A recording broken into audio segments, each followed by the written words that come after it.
Hi everyone, it's Stefan Compin from Luxembourg podcast. We are live today with episode 9 and I'm joined by Denis Niedringhaus from Weilan Coaching and Training. Denis, thanks a lot for joining my podcast. We've known each other for quite a long time now. So maybe we can start by, can you tell us a little bit about yourself and your business? Of course, gladly. My own companies, Weilan Coaching and Training, started in February of 2019 in Luxembourg. So as you can probably hear from my English, I'm an American, but I've been in France, or I had been in France for so long that I earned the nickname of French Denis back in the States. And then when I came to Luxembourg, I discovered a very, very different country and corporate culture, very friendly to starting up a business. And my company, the goal of my company basically is to help expats integrate two things, their country culture and then a corporate culture. And I do trainings and I do support for these expats who need some structure and need some support and some insight into building relationships. And there's also a specificity about yourself. You talk Mandarin, if I remember well. Right. So I'm not going to forget that because it's taken me over 20 years to get to what I call a professional level of Mandarin Chinese. So that's going beyond the ni hao ma, hi, how are you stage, but okay, what's going on at the company? When you're able to have a conversation in a professional context, and not only a professional context, but a coaching conversation. And coaching conversations for cultural reasons and linguistic reasons are not always easy to have. In certain cultures, it requires more time invested in a relationship and in building trust. Yeah, especially I think with the Chinese community, you need first to build trust before being able to start a true relationship and to start maybe doing business. Well, I think when you're talking about a meaningful coaching conversation, people clearly have to open up as to what challenges they're experiencing, what kind of conflicts they're experiencing. And in many cultures, okay, all cultures have face, no one is going to openly say, I can't cope. It's clear that with the COVID-19 crisis, we were all suddenly dealing with work-life balance and asking ourselves some very serious questions about meaning, purpose, who am I serving, how am I serving, why am I serving, and so I think that collectively we were all thrown into a period of introspection and of questioning purpose, service, giving back to others. And coaches are basically people that give, that support other people, and understanding, am I meeting your needs? How can I meet your needs? Well, I can't really help my client until my client is able to trust me and be vulnerable to a certain extent and say, I need help with this. I agree. It's, you cannot help anybody if they are not opening up, because it means that they are not ready to start the journey to a change. Vulnerability is something that gets talked a lot about in schools of management. And yet, when you're really working with someone in a company that's really driven for performance, there's a really strong performance culture, vulnerability is extremely intimidating.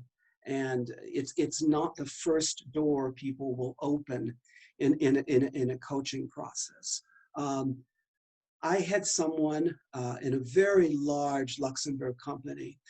We were just having lunch, and I mentioned the power of vulnerability, and he looked at me and said, "Dennis, I work with sharks." And I thought, you're right. We go into the LinkedIn world and we imagine that everyone's doing their mindfulness meditations. and I'm not, and in no way am I disparaging the importance and the power of that. But what I think tends to happen is that we read all our Harvard Business Review articles, and then we begin to believe that this is how the business world works. And then we actually, as business coaches, step into some highly toxic environments where that's kind of a wake-up call. If you suggest mindfulness meditation, at the office to people who are really, I'm not saying it's not a valid and powerful tool, but so many people are just in overwhelm, and they're just trying to save their jobs or save their company, and it's not the very first step that I would go to. But don't you think that this is changing? Is that companies start to value the fact that things can be done differently in the company, that new techniques can be used to help to release the stress and to have a better working environment? I'm an optimist, as most Americans are by nature, and I do feel that there is less of a struggle to raise the awareness of people in human resources as to the long-term financial benefit of enhancing the workplace well-being. That it's just not a nice thing to do, that there's a direct connection with how well a team or a company performs, how long they stay, because you have a lot of companies with very, very high turnover rates. People come in, they don't adapt. The company spends money, onboarding someone, training them. The person doesn't feel like they fit, and then 6 months later they're out. And then the company reinvests money in retraining another person. And it's, I don't see how anyone wins in that kind of situation. Yeah, I've seen that a lot. When you see the amount of money that companies are spending in recruitment and the turnover that you have in those companies, I think it's a problem because they didn't look at the main problem, which is their company culture, their way of working, which means that if they were training their people properly, or if they were changing the company culture, people would stay, and and everybody would benefit from a proper company culture and a proper working environment. Clearly. And that comes from the top, that comes from the very top of the company. And sometimes it filters down. And sometimes those are nice thoughts, but when we get back to we can do a 2-day team building training, but when we go back to the actual reality of open communication, that's another story. So it's an ongoing kind of process, really. It's like we do these, I organize a lot of living and working in France, in the United States, in China, and now welcoming expatriates to Luxembourg. Well, there's an informational aspect to that. You're giving basic information on, okay, well, if you have a medical emergency, here's the number you call. This is the nicest neighborhood to live in. And, that's important, valuable information for people to have. But then you sense that, well, it's just not a one-day deal. Okay, you're good to go. Because clearly these people aren't, because they don't even see culture at play. And this is one of the most interesting things about culture.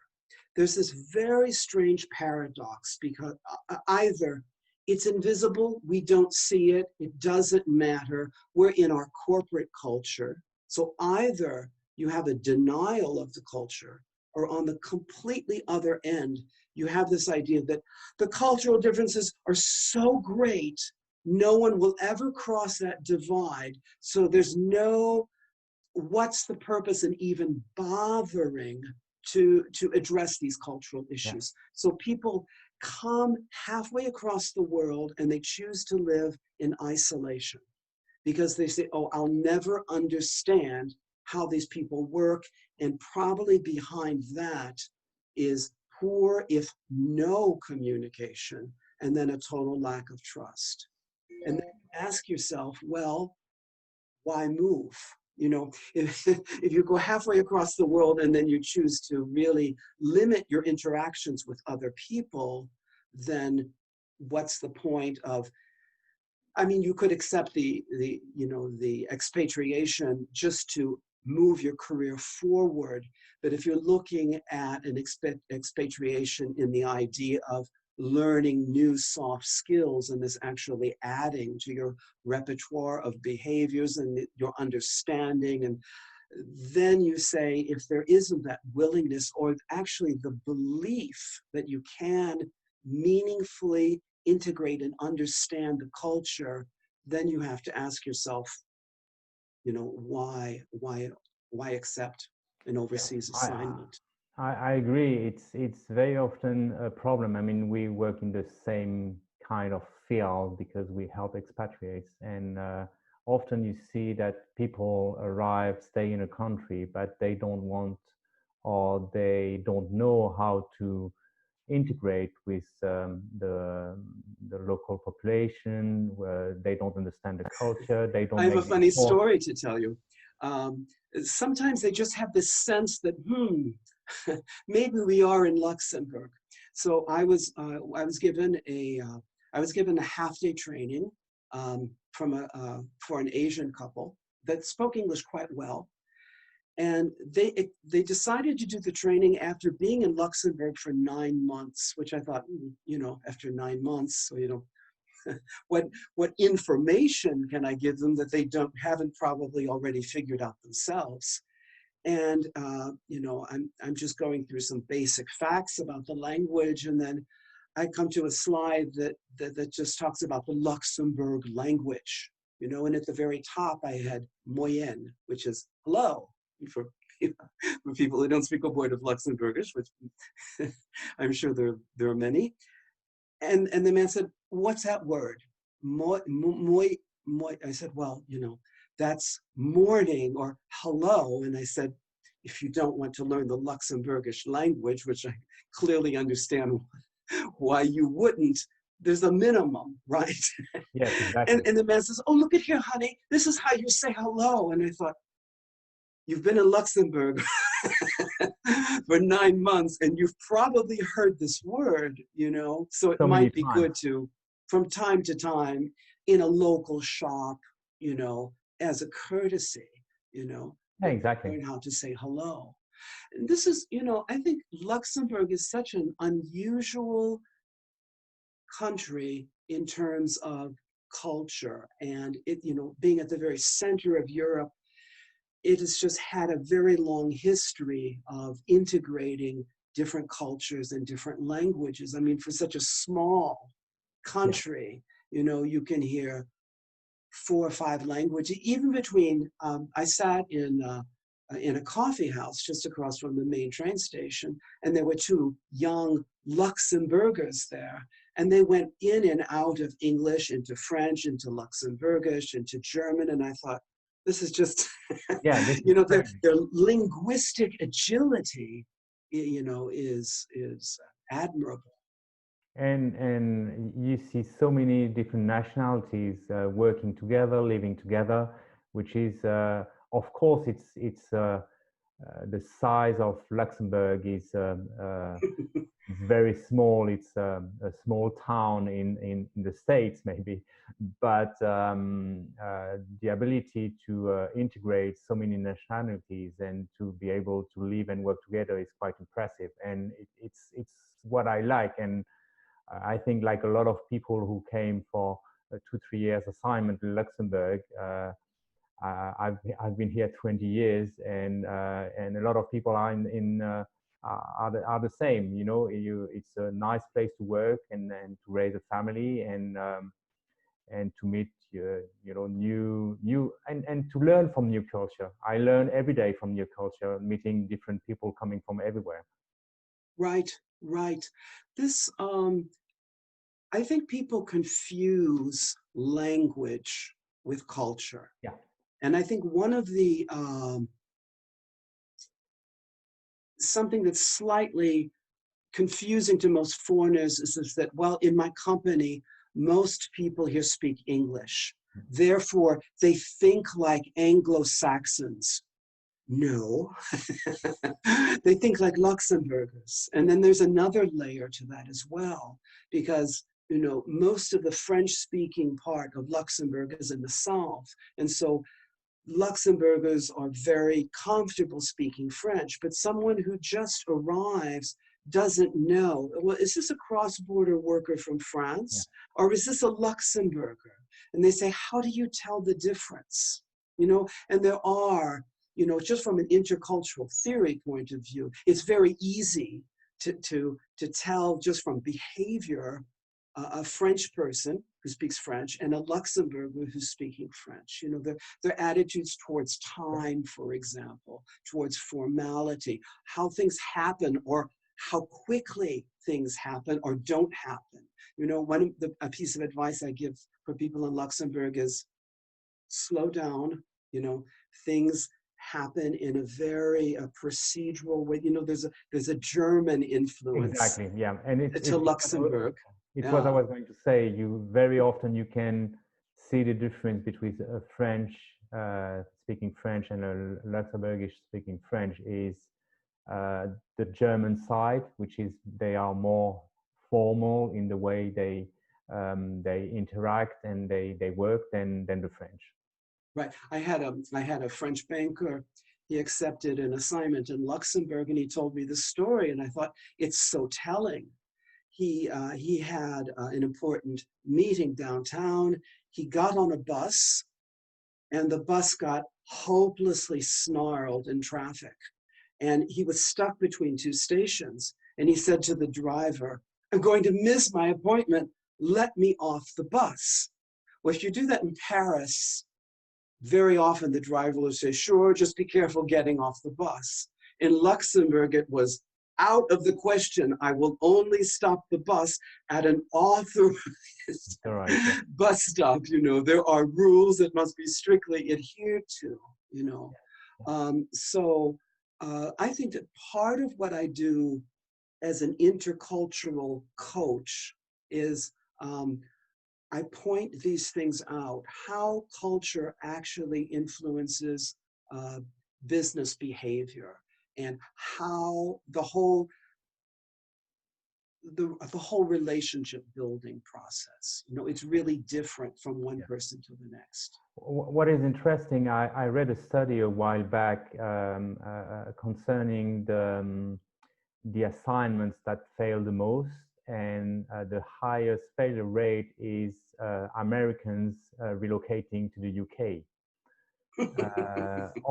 I'm not surprised. Yeah. Because basically, we come back to the language. When you said people don't make a difference between language and culture, and people moving from the US, they think that they arrive in an English-speaking country, so it must be the same as in the US. But in fact, it's not. The culture is totally different. Right. But I think it's, and with the French people, it's the same. Moving to Luxembourg or moving to Switzerland, I've seen people thinking that, well, I'm moving to France. No, you're not moving to France. You are moving to a different country. And as they don't arrive in the country with the proper mindset, very often it ends with a big failure because they don't adapt.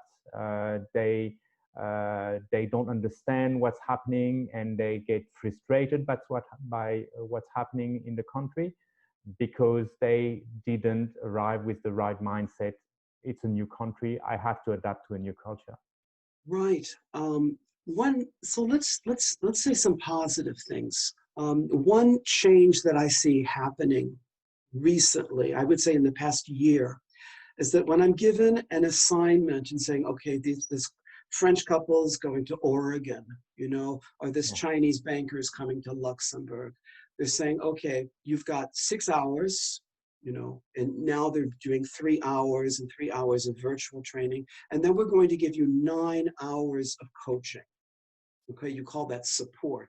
Yeah. That is intelligent.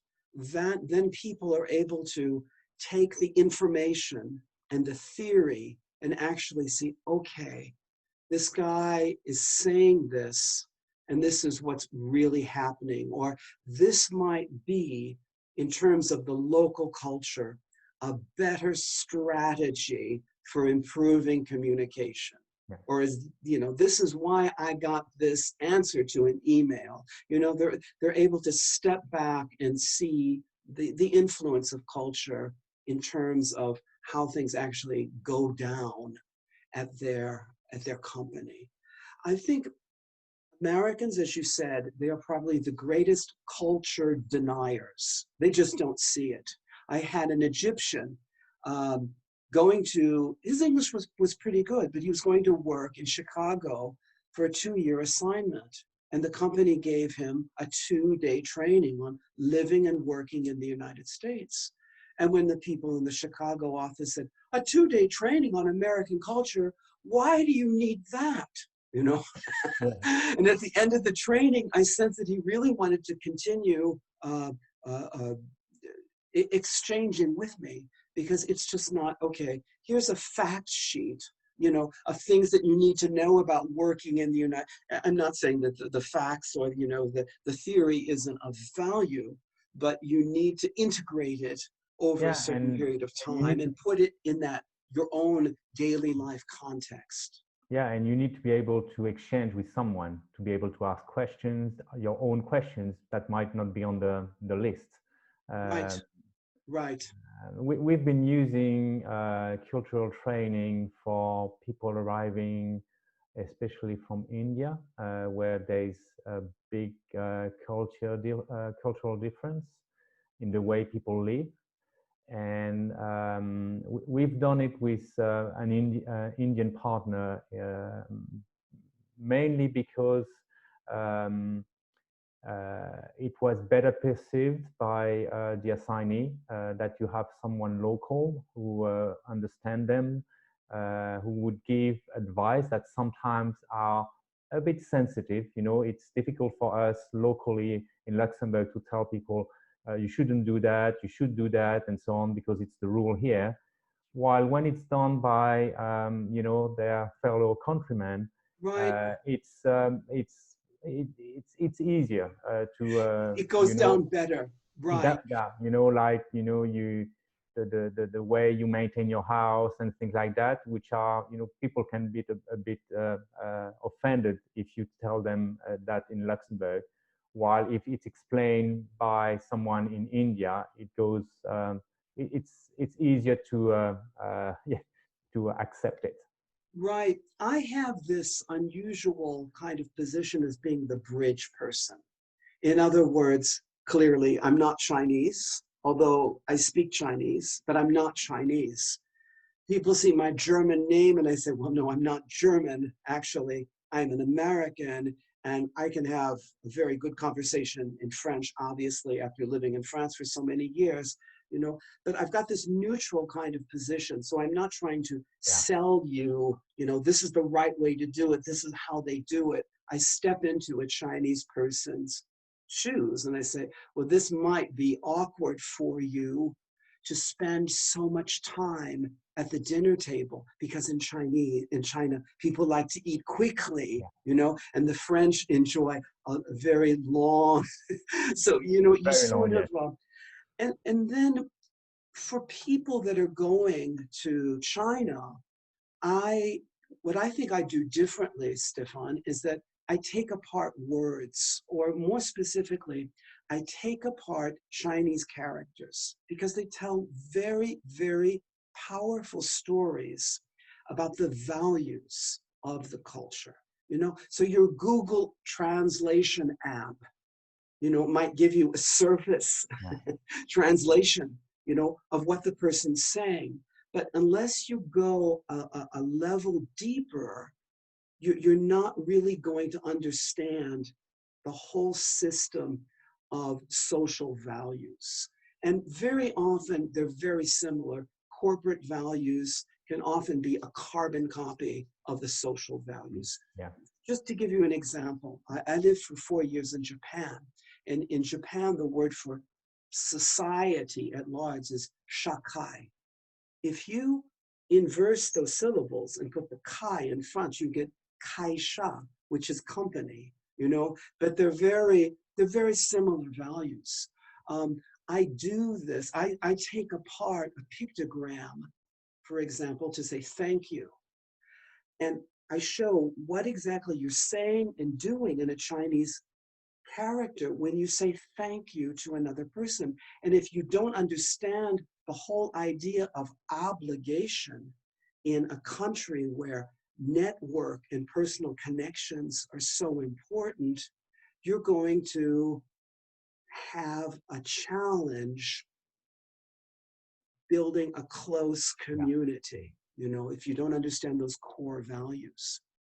Can I give you just another example? Because I think it's fun to talk about this, and I don't think many people do. When the lockdown came in and we were all sort of like, oh, wow, I can't go into the office anymore. I've lost a lot of work, so how am I going to fill my time? Well, I decided I'm going to really improve my coaching Chinese. So I signed up for 1 hour of coaching every morning, on the internet. And my second lesson, I said, okay, I want to share my screen. Let me share my screen with you. And I said, oh, my computer's frozen. And I said, how do you say that in Chinese? My computer's frozen. He said, well, you'd say the computer's stuck. And I said, okay, the word for stuck, is that the same character for like, I'm stuck at the border, because of the COVID restrictions? Is that the same character as stuck? And he said, no, the character for stuck is the character for difficult. And I looked at the character for difficult and I thought, that's an amazing story behind this character. So I'm going to show you a very simple pictogram. It's a pictogram for a tree, okay?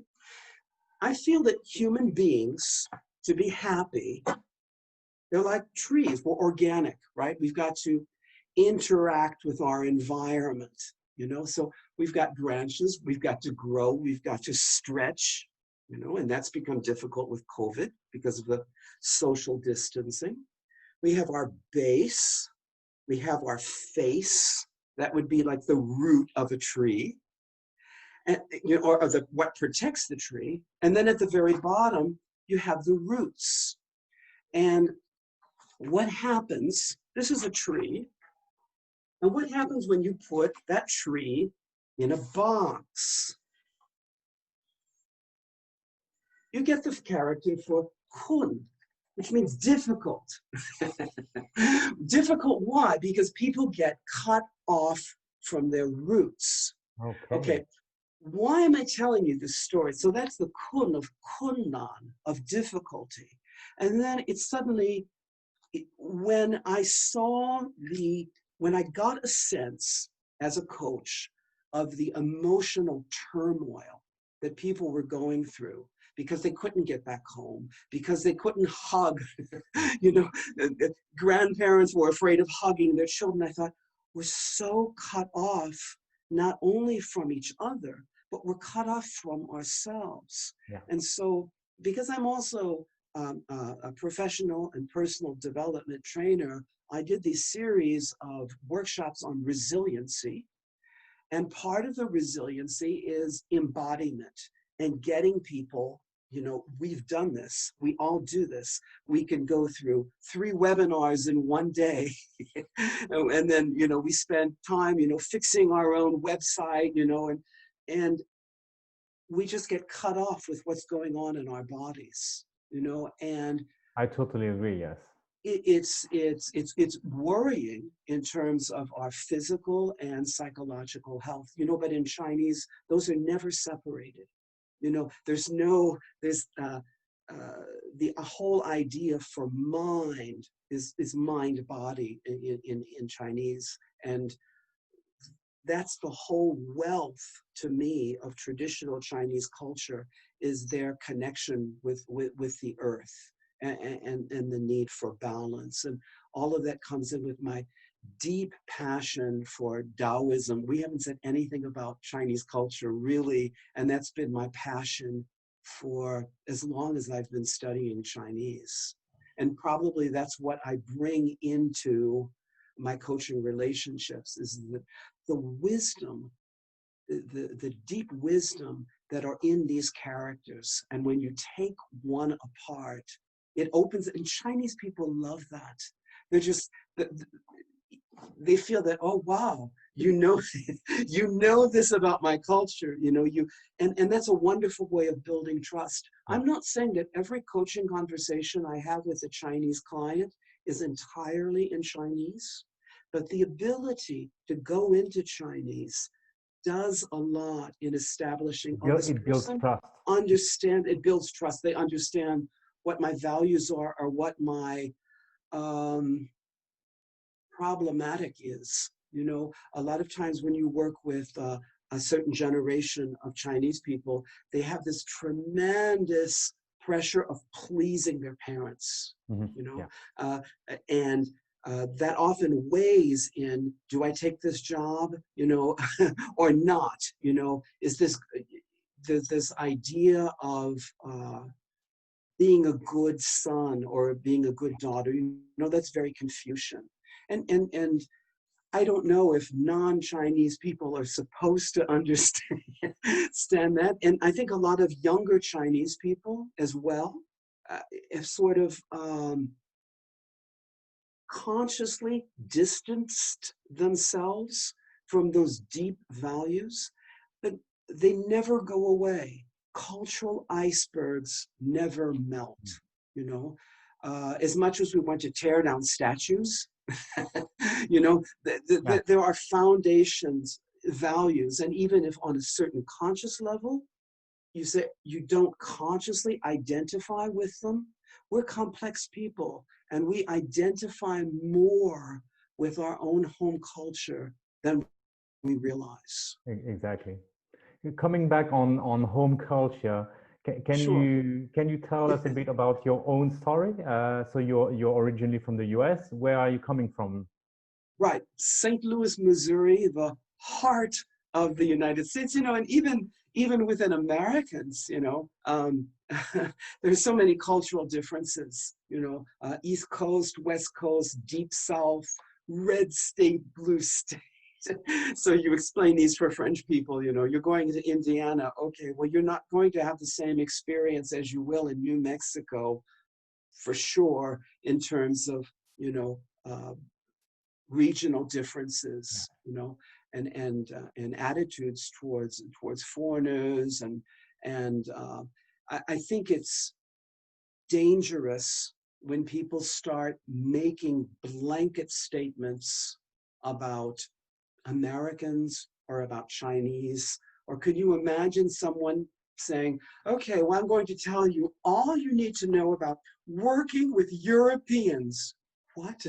Yes, no, I agree. That's like total nonsense, Well, in European culture, without any more, regional context. You have local, like everywhere, you have local flavor, and you have to be aware of those local flavor. So you I'm sorry, going back to myself. See, yeah, I'm a you coach and I don't like to talk about myself. I'm always well, more but interested in getting other yeah, people but to talk. I think it's interesting to know how you ended up, being a coach and ending like in Luxembourg. So So let's talk about that, because I went from being a language teacher, a okay, Chinese language teacher, to an intercultural trainer.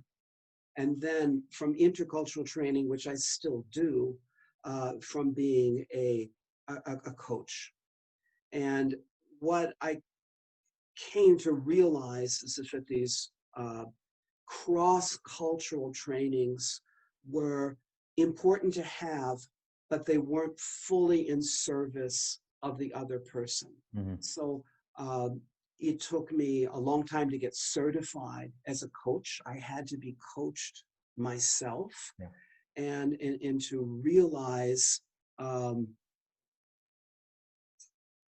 to come to understand that expatriation for many people, for the courageous people who say, okay, I want to learn from this experience of working in another culture. So I am physically stepping out of my home culture, my comfort zone, but that's also going to mean a certain period of questioning who I am. You just can't pick up a magnifying glass and say, okay, we're going to figure these Luxembourgers, these Americans, we're going to figure them out.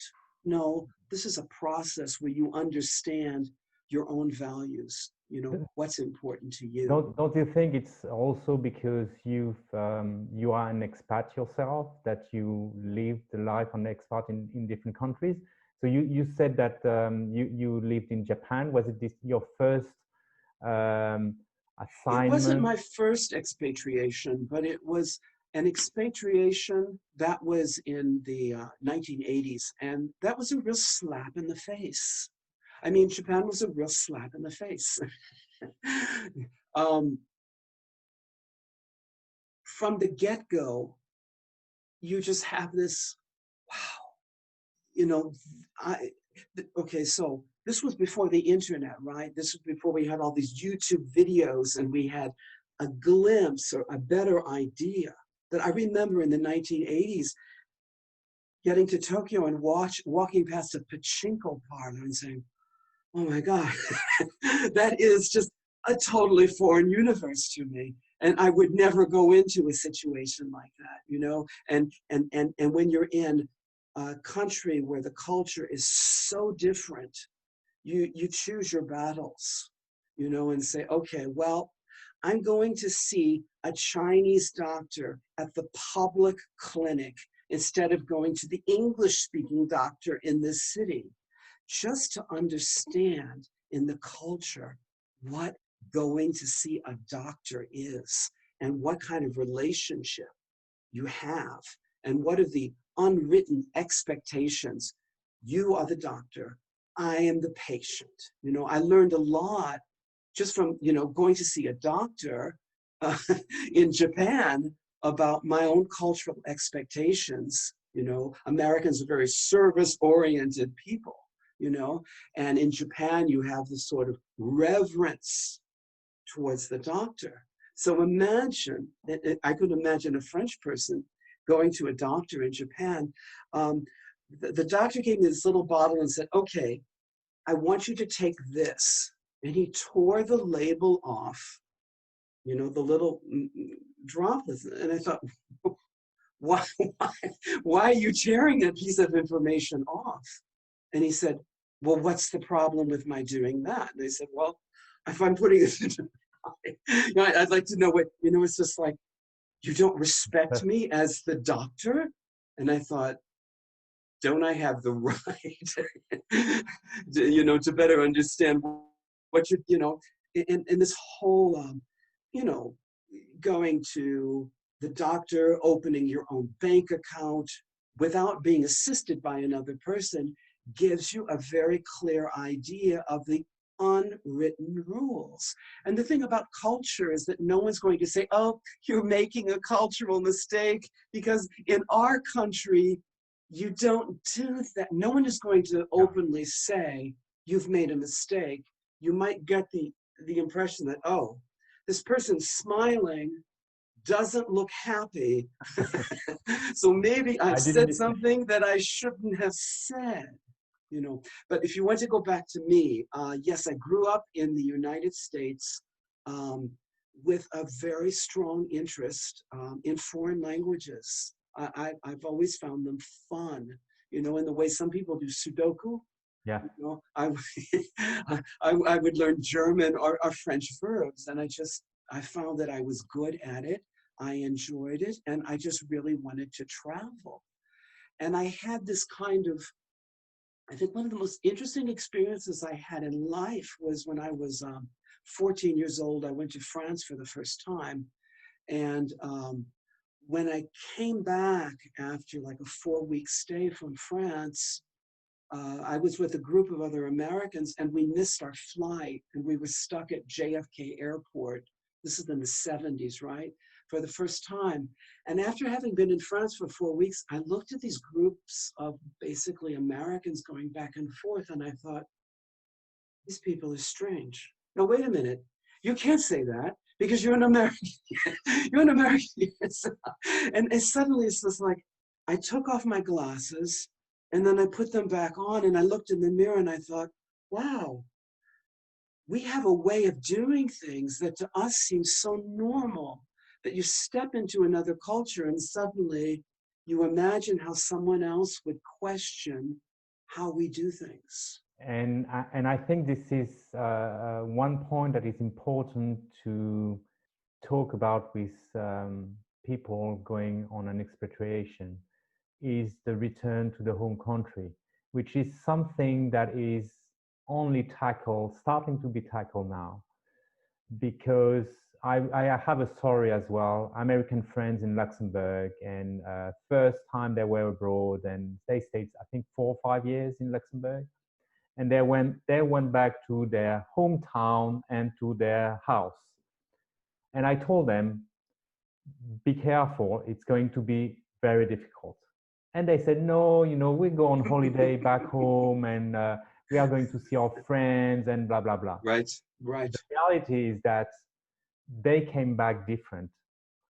And the friends that they had, which were good friends for holidays, they didn't have the same values anymore. They didn't have the same understanding of, you know, global economy, whatever. They were different. And they had difficulties to reintegrate to their own culture.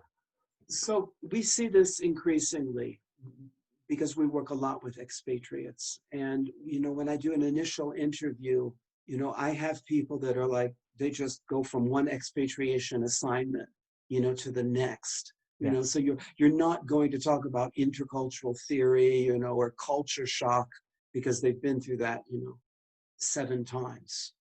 And that turns the time given to me to work with them more into coaching and more into self-awareness and taking a meta view as to what's going on. But you're absolutely right. The reverse culture shock is much more serious because it's so unexpected. And you've grown, you have different values, you have a different outlook on yourself and your own culture.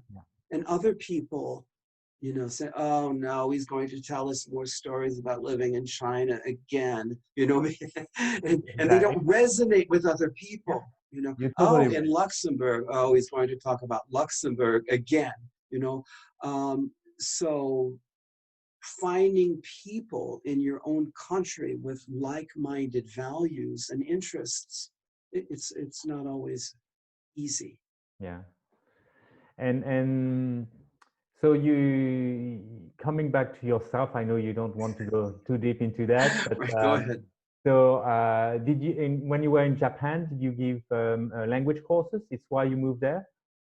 That was the very beginning of my intercultural training, or my intercultural wake up, right? Because when I went to Japan, I went with 12 other North Americans, and no one breathed a word of culture shock.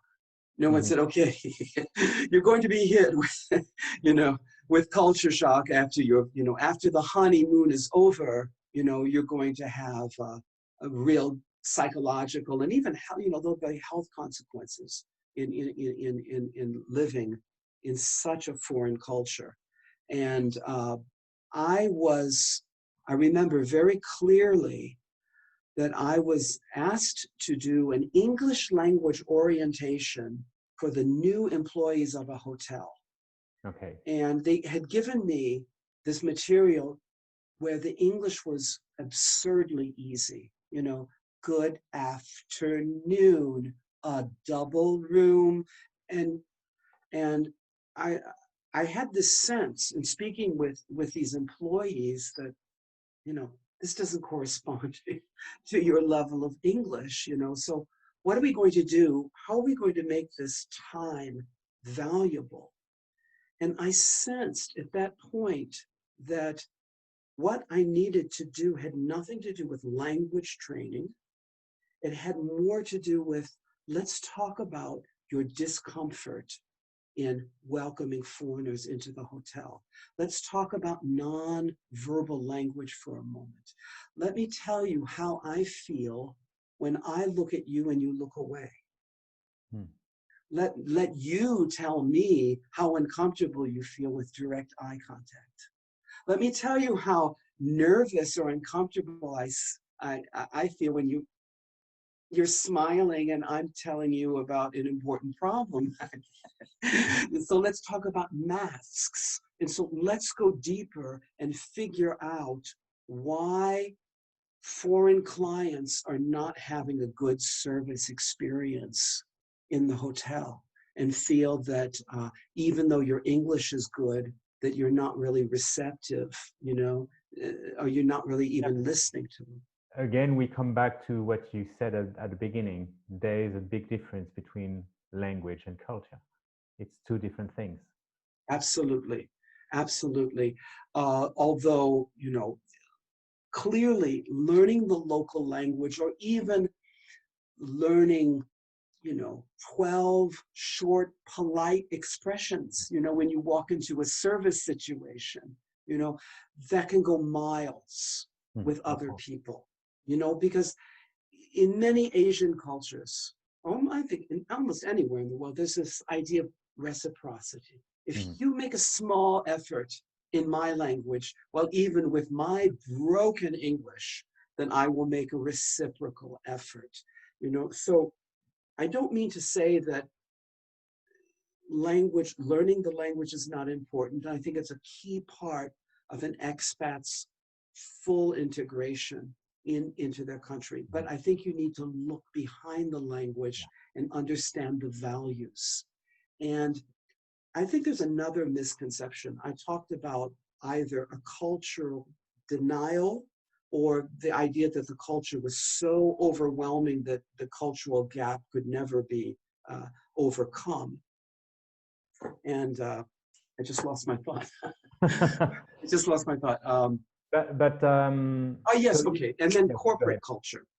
And this is idea that, okay, well, this is X company. So we've got offices in Paris, Shanghai. So, this person is just stepping into our corporate culture. No, I'm sorry. I've worked with several companies, even within the same city. And from one floor to the next, one department to the next, how things happen are so radically different. And you say, okay, well, this is this corporate culture in this city.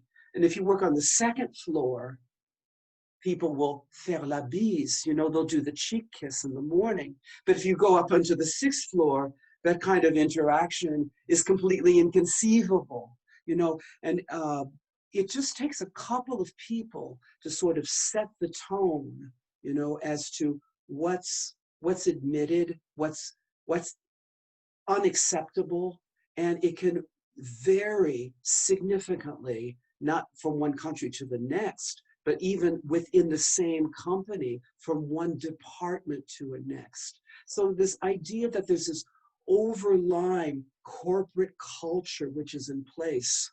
I think that's a misconception. And I tell people, okay, excuse me if this question seems like a no-brainer, but I'm still going to ask you, what percentage of the day do you hear English spoken? And people will say, oh, 95%. Or, well, I get some emails in English, but, most of the meetings take place in this language, and people are just thrown into these environments and says, well, this is the corporate culture, so they'll be able to handle it. Well, the corporate culture can be very, very uneven. And I think it's something that is missing in the recruitment process, and that should be used more and more. Hopefully it will be used one day, you need to talk to the candidates about the company culture and the way, and I think the recruitment companies or the internal recruitment need to know more about the company culture to be able to pass on the message on how it is to work in such a company, the language, the common language that it is used, the processes and so on, because otherwise it won't work. And we were talking about turnover. It might be it might be one of the reasons that people are not staying long. It's because for them it might be a toxic culture because it goes against their values. And if they had known before, if they had been informed before, they would not have done the move. Clearly. I think that, this would be the inclusion of the, because diversity and inclusion is becoming just the topic that, that people have been talking about with all of the, the social turmoil basically going on in the United States. It's just sort of raised people's awareness of D&I. And this whole idea of integrating and getting people to feel included in a company. I think people at the top levels of management, really need to ask themselves, what kind of environment have we got? How, and make an effort to eliminate a lot of the toxins. Because my experience as I'm working more as a corporate coach is that people have to deal with very high levels of toxicity. And since COVID has come in, very high levels of fear. Yeah. And when you start talking about be vulnerable, that's the last thing people want to do. Yeah. They don't want to show their vulnerability. Because they're so vulnerable on so many other different levels as well, so emotionally, psychologically, and for some people, having a coaching conversation and just having a person listen to them is just extremely not only therapeutic, but beneficial to their effectiveness as people. You cannot say, well, I have my life at my office and then I close the door and then when I go home, I can be myself. I mean, you can no longer keep this illusion that what goes on in my private personal life is not going to have an influence on my corporate life. I totally agree. And what happens in France, because let's talk about the specificities of French culture. Having lived there for 26 years, I think I can say something about it. In France, there's this very strong priority given to work-life balance, and we can be friendly, we can be social with each other, but don't ask too many questions about what goes on, in my personal life. My private life, they don't, there's not this easy exchange where people are talking about their children or their partners, and people can be friendly and cordial, but the French do better at keeping their personal lives separate from their corporate lives. At least they have traditionally.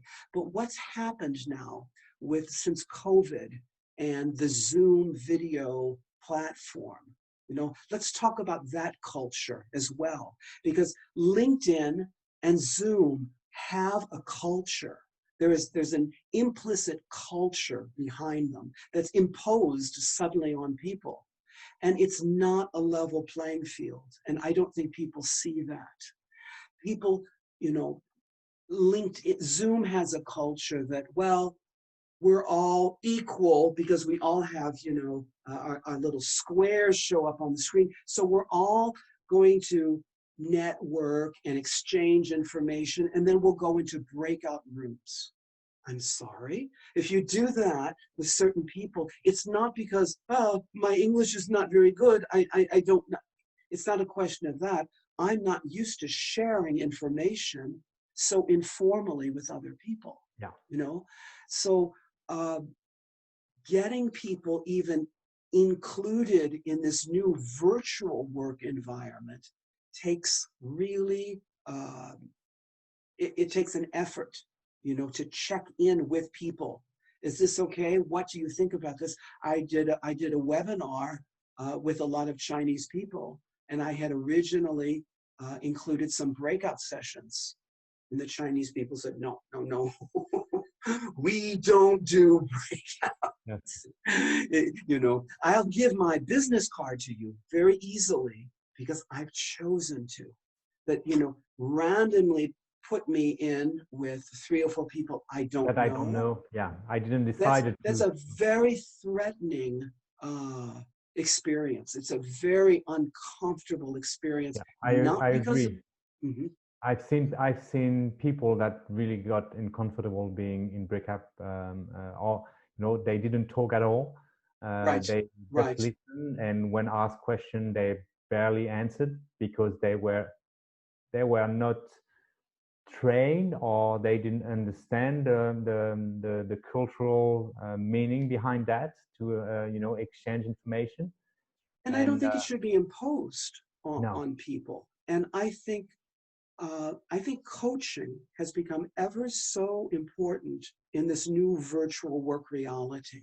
There's something called setting the framework for a conversation where people are going to brainstorm. There's another word, that's very difficult to say in most languages because, saying the first thing that comes out of your head, if you're from a culture which values perfection, well, I'm not going to take that risk and make a fool of myself. Yeah. So please don't ask me to do that.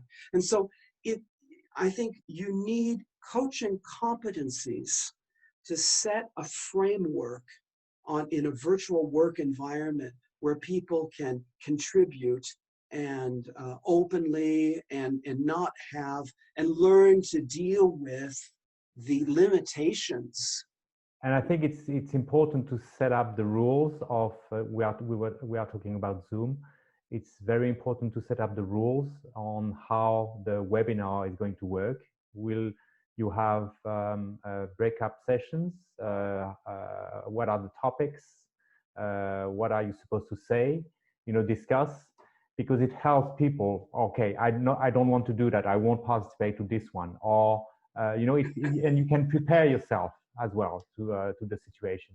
So I think it's important to set up proper rules before starting, or maybe just or at least predict, if we have X number of people coming in from this culture, what is going to be a stretch for them to do, and how can we make this less uncomfortable for them so they can still feel like they're fully participating and not just, passively showing up. Dennis, coming back to the culture, I'm sure you've worked with a lot of different cultures. Did you see any country or culture that has more difficulties to adapt to the change when they are moving to another country? Or is it more a question of personality? I'm being very honest, the question's too open, and I think there are too many variables. I would not say that people from X country, have more of a difficult time adapting to another country, because maybe the reason that they've left their country is because they wanted more or felt more in sync with some of the core values of another culture. I saw that a lot in Japan with Japanese women who felt that the culture was so oppressive that they couldn't wait to get out, and they felt more aligned with the values of another culture, or there were fewer taboos, for example, for women, in certain cultures. And I think a lot of times people choose to expatriate themselves simply because they're not at home with their own culture, and I would say increasingly, expatriation is a choice for a small percentage of people. Yes. But don't you think as well that because we are in a more global economy where, of course, it's not everybody, but you have more exchange of students traveling. You have different ways of communications as well. You have the internet. You have YouTube and so on. That it's maybe a bit easier for the new generation to relocate than no. I think people who, and this is something that quite shocked me. You have schools that do exchange programs. Yeah. And I heard very recently about a very established business school that were bringing Chinese students, I won't say which country, and not giving them any lessons in the local language. So, they would come to a country like Switzerland and say, well, you're not going to learn French or German. It's just, all of your classes are going to be in English. And I thought, well, Switzerland is not, and this is just hypothetical, Switzerland is not an English-speaking country. So if you bring in all of these people and then their coursework is only in English, well, what is, the university sort of becomes like a parking lot. They put in their CV, I spent 2 years in Switzerland, didn't never conversed with the local, never learned a word of Swiss German, but I was there. That's what I'm saying. I don't think we can say it's one culture, it's one country, it's one generation that is going to influence how easy or difficult it is. But I do think that probably one of the best qualities that a person can have in order to succeed in an expatriation is just a genuine curiosity. A curiosity that's paradoxical about what's going on in that situation and how am I reacting or responding to that. And if people have that open curiosity, then they don't fall into the trap of judging other people and simultaneously judging themselves.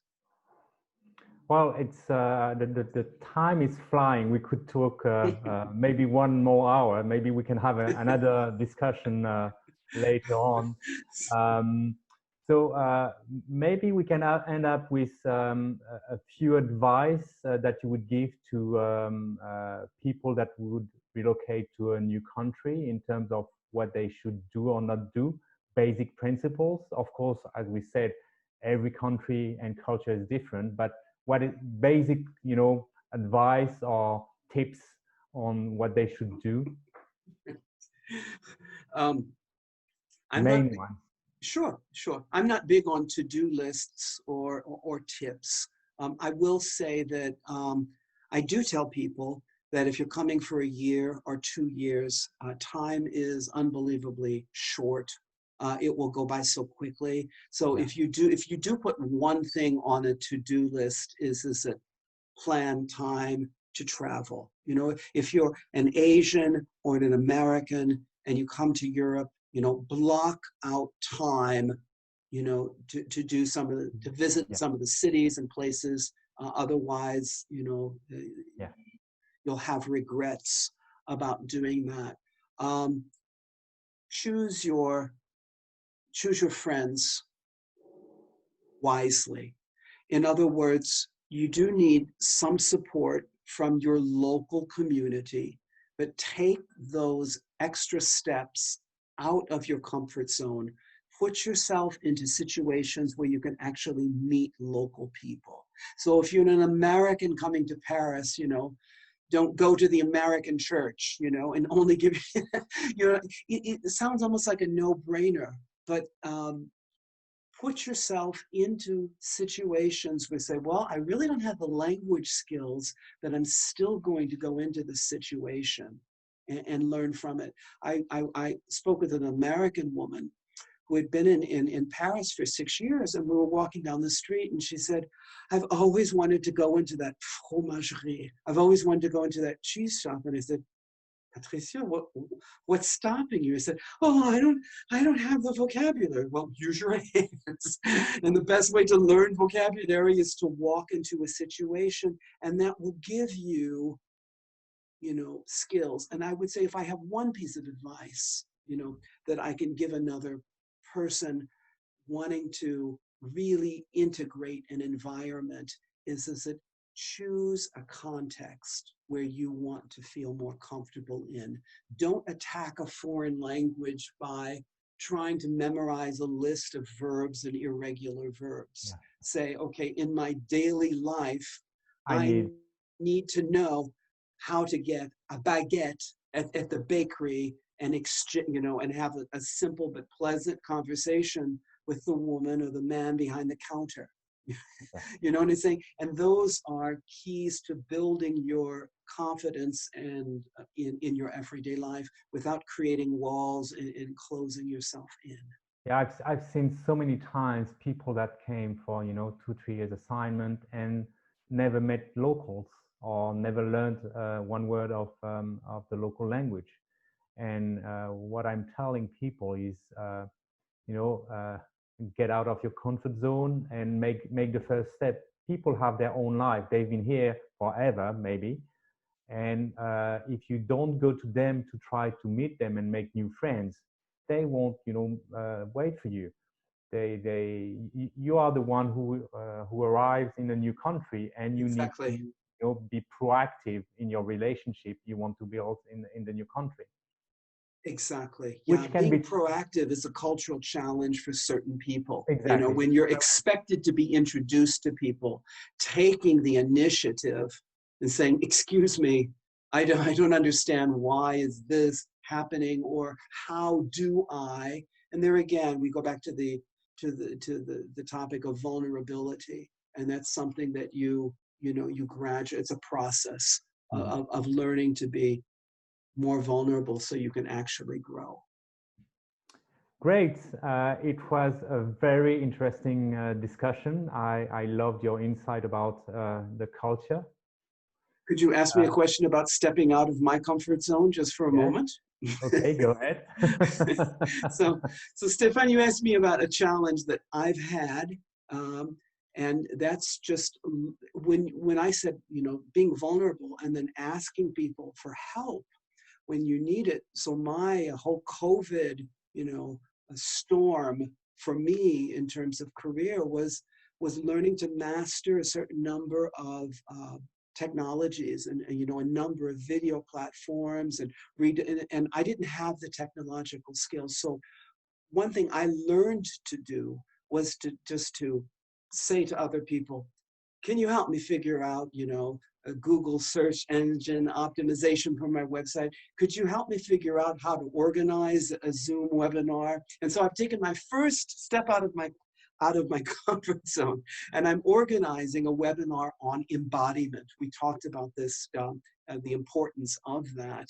And I'm doing it for the first time, but not for the last time, because a lot of the trainings that I'm going to be giving in terms of workplace well-being and resilience are now going to be online. And I guess I can say, if there's a positive side to the pandemic, is that it has forced us to realize that we're more resilient than we realized, and to grow in ways that otherwise we never would have, avenues of development that we never would have explored.